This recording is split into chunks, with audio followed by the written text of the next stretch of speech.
Halo semuanya, selamat datang kembali di channel Om Andre. Dan kali ini kita berkesempatan untuk mereview mobil baru, tepatnya di Plaza Toyota yang alamatnya ada di Gading Serpong.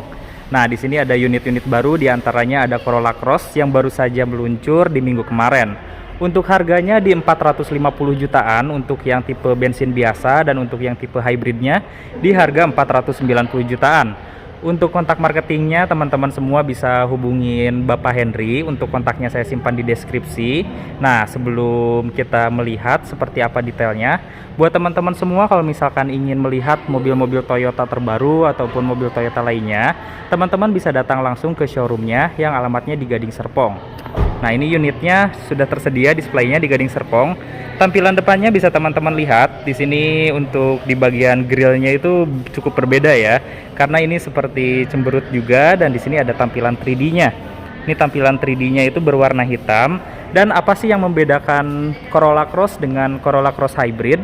Bedanya itu di list lampunya. Kalau hybrid itu ada tepian warna birunya, tetapi untuk lampunya sudah sama-sama menggunakan proyektor LED, dan untuk di bagian fog lamp-nya pun sudah menggunakan fog lamp LED. Sudah ada sensor parkir juga di bagian depannya. Dan coba kita lihat seperti apa kap mesin dari mobil ini. Nah, mesin yang digunakan menggunakan mesin 1800 cc. Di sini tidak ada motor listriknya ya, karena bukan merupakan tipe hybrid. Di sini kap mesinnya belum ditutup cover juga, dan untuk mode ABS-nya bisa teman-teman lihat ada di bagian belakang. Untuk ruang mesinnya cukup besar, dan di sini kap mesinnya sudah dicat warna bodi juga, dan sudah ada peredamnya. Oke, kita lihat di bagian lainnya. Nah, buat teman-teman semua bisa hubungin Bapak Henry ya. Siapa tahu buat teman-teman yang nyari mobil Toyota terbaru bisa mendapatkan promo menarik nih. Makanya teman-teman bisa hubungin langsung kontak marketingnya. Di bagian velg, di sini menggunakan velg yang cukup besar, velg ring 18 dan sudah dual tone. Bannya sudah menggunakan ban Michelin Primacy. Nah, ini banyak digunakan oleh mobil-mobil hybrid ya, karena lebih ke efisien bahan bakar. Contohnya pada Camry hybrid pun menggunakan Michelin Primacy. Untuk rem depannya sudah menggunakan rem depan cakram. Kemudian di bagian sampingnya ada ciri khas dari SUV. Untuk posisi lampu sen sudah menggunakan LED pada spion, dan spionnya sendiri sudah dicat warna bodi. Dan untuk keyless-nya di sini model sentuh ya, seperti ini. Coba kita lihat interiornya. Di bagian pintu bisa teman-teman lihat di sini sudah menggunakan bahan soft touch. Untuk handle di sini model silver, dan di sini juga ada list silver. Ada power window, auto DCC driver. Untuk electric mirror, dan juga sudah electric retract. Di bagian bawah ada cup holder, door pocket, dan juga ada speakernya. Kemudian kita lihat di bagian joknya. Nah, joknya sendiri di sini sama-sama sudah menggunakan bahan kulit. Nah, bahan kulit di samping, dan di bagian tengahnya motif corporated. Di bagian dashboard di sini menggunakan bahan soft touch, meskipun tidak terlalu empuk juga, dan di sini ada list silver. Di sini juga ada motif-motif seperti soft touch, dan motif silvernya berlanjut ke bagian speedometernya. Oke, kita coba langsung masuk. Nah, ini di bagian kokpit dari Toyota Corolla Cross bisa teman-teman lihat. Di sini untuk setirnya sendiri sudah menggunakan setir kulit, dan ada jahit-jahitannya juga. Sudah ada cruise control, dan ada mode-modenya di sini. Untuk setirnya sendiri di sini cukup oke, dan ada list silvernya nih seperti ini. Ada audio steering switch seperti ini, dan pengaturan dari wipernya sudah otomatis juga, bisa diatur intermittennya. Lalu di bagian sini ada pengaturan lampu yang sudah auto juga. Nah, seperti itu. Untuk speedometer, sayang sekali nih kita mendapatkan speedometer yang bukan full TFT yang ada di Thailand. Ini masih menggunakan jarum analog di sisi tengahnya. Coba kita nyalakan. Nah, ini di bagian tengahnya itu speedometernya sampai 240, indikator bensinnya ada di bagian bawah. Untuk RPM ada di sebelah kiri, dan untuk suhunya pun ada di sebelah kiri. Ada MID di sebelah kanan yang cukup besar, dan tampilannya cukup oke ya. Ada tampilan pintu secara individual juga, yang terbuka ataupun yang tertutup. Kita beralih ke bagian tengah. Nah, ini sini masih plastik, di sini juga sebenarnya plastik ya. Tapi desain dashboardnya sendiri di sini cukup oke nih, cukup keren. Dan ini mirip dengan Toyota Corolla Altis yang tipe sedan ya. Head unitnya di sini cukup besar, lebih ke frame-nya yang cukup besar, bisa teman-teman lihat. Tapi ini ukurannya mungkin sekitar 8 inch dan di sini ada logo NFC nih. Menarik sekali, mungkin ada teman-teman yang tahu fungsinya buat apa. Lalu di sini ada port untuk USB dan juga AUX, lampu hazard seperti ini. Nah, kemudian untuk pengaturan AC-nya sudah digital. Untuk pengaturan AC digital ini juga cukup lengkap, sudah dual zone, suhu sebelah kiri dan juga suhu sebelah kanan bisa diatur secara individual. Kemudian sudah ada auto climate, open close air, arah semburan AC yang bisa diatur, dan di sini ada eco, heat and cool. Ada front defogger dan juga ada rear defogger. Sini jahit-jahitan palsu ya. Tapi kalau misalkan kita tidak memegangnya, cuman melihat desain dashboardnya, ini cukup oke. Di bagian konsol tengah, di sini ada dummy tombol nih. 1, 2, 3, 4. Harusnya mungkin ada beberapa feature-feature yang dimasukkan. Engine start stop buttonnya di sebelah sini.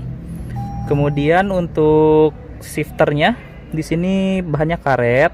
Ada VSC juga, Vehicle Stability Control. Nah, coba udah dilihat seperti ini. Tapi ada 2 buah dummy tombol di kiri dan di kanannya. Mungkin ada feature yang belum dimasukkan di mobil ini. Sini ada buat auto release dan ada motif silver seperti ini. Lalu ada 2 buah cup holder dan armrest. Armrestnya ini sudah menggunakan kulit, bisa di extend juga ke belakang paling mentok seperti ini dan paling depannya seperti ini. Kemudian untuk di sini juga bisa dibuka menjadi laci penyimpanan. Bagusnya di sini sudah dilapisi bludru dan sudah ada power outlet 12 volt. Kemudian ada USB untuk ngecas sampai 2,1 ampere, jadi cukup fast charging. Oke, ini yang keren juga bahannya itu glossy ya. Sini bahan glossy-nya itu sampai ke atas sini, jadi cukup mewah. Nah, untuk layoutnya seperti ini. Ini kursinya terlalu ke depan ya. Ini bucket seatnya juga cukup oke untuk dari joknya. Lalu di bagian sana sudah menggunakan sabuk pengaman yang bisa di adjustable, hand grip yang sudah retract, kemudian sun visor. Ini plafonnya warna hitam ya, jadi sangat sporty. Untuk di bagian sun visor sudah ada lampu dan juga vanity mirror.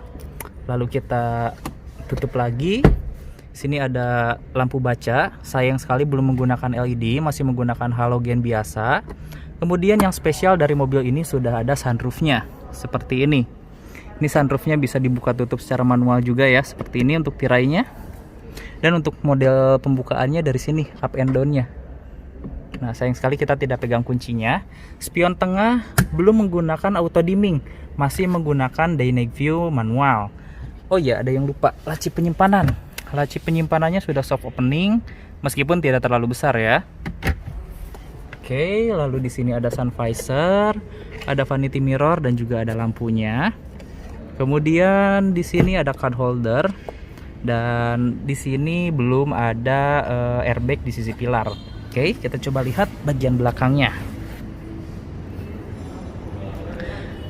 Di bagian belakangnya handle-nya model tarik seperti ini dan kita lihat di bagian interiornya. Di bagian interior di sini tetap mendapatkan bahan soft touch, jadi di sini cukup oke. Armrestnya pun di sini masih menggunakan bahan kulit sintetis. Di sini ada tempat untuk power window, ada cup holder dan juga ada door pocket. Untuk posisi speaker baris keduanya seperti ini. Dan untuk layout dari kursi baris keduanya seperti ini. Ini merupakan varian 5-seater, bukan merupakan 7-seater, sehingga di bagian belakang itu ada bagasi yang cukup besar. Nanti akan kita lihat. Joknya di sini masih menggunakan jok kulit yang cukup bagus. Ada armrest juga. Armrest dan di sini bisa dijadikan 2 buah cup holder.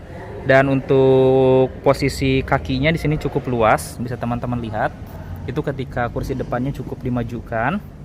Lalu untuk lubang AC-nya ada di sebelah sini dan ini layout bagian depannya. Ini harganya di 450 jutaan ya teman-teman, dan untuk tipe hybridnya harganya di 490 jutaan. Untuk lampu kabin seperti itu, ada 2 buah sudah individual dan plafonnya itu warna hitam ya, cukup sporty. Kita lihat di bagian belakangnya yuk. Nah, sebelum ke belakang, untuk mobil ini sudah menggunakan rem belakang cakram. Untuk velgnya sendiri di sini desainnya cukup bagus, menggunakan desain dual tone. Dan di sini bisa teman-teman lihat pengerjaannya cukup rapih ya. Di sini juga ada mudguard seperti itu. Oke, kita ke belakang. Nah, di sini pun dia itu bangga dengan DNA-nya Corolla Cross. Jadi banyak sekali tulisan Corolla Cross seperti di sini ada krum-kruman Corolla Cross. Kemudian di bagian lampu pun di sini ada tulisan Corolla Cross. Sampai nanti di bagian depan pun ada tulisan Corolla Cross. Untuk di bagian belakangnya seperti ini. Nah, ini desain belakangnya cukup oke ya, dan ini menjadi saingannya dari Toyota CHR. Harganya sendiri ini lebih murah kalau misalkan dibandingkan Toyota CHR. Ada emblem Corolla Cross seperti ini dan sudah mendapatkan kamera mundur, jadi cukup bagus. Lampu belakangnya di sini LED dan lampu mundurnya LED. Sini ada lampu untuk kabut belakang nih, ada 2 buah titik saja. Oke, kita coba lihat di bagian bagasinya. Di bagian bagasinya di sini cukup luas dan ada lampu bagasinya juga. Kemudian kita lihat di bagian bawahnya. Bagian bawahnya di sini ada ban cadangannya dan juga toolkit yang tersimpan cukup rapi. Oke. Dan untuk layoutnya seperti ini teman-teman ya. Nah, ini layout dari Toyota Cross yang dijual di Plaza Toyota di Gading Serpong. Oke. Sini belum menggunakan bagasi elektrik ya, tipe hybrid saja yang sudah menggunakan bagasi elektrik. Nah, untuk di bagian belakang terdapat 4 buah sensor parkir dan juga ada ada reflektornya, dan terdapat tonjolan seperti SUV. Jadi secara keseluruhan mobil ini tampilannya cukup oke. Nah, seperti inilah Toyota Cross tahun 2020 yang baru saja diluncurkan di Indonesia. Mungkin mobil ini bisa menjadi salah satu pilihan karena SUV yang cukup compact dan bisa menjadi alternatif selain CHR. Ini tampilannya pun cukup segar dan teman-teman bisa menghubungi kontak marketingnya yang saya simpan di deskripsi.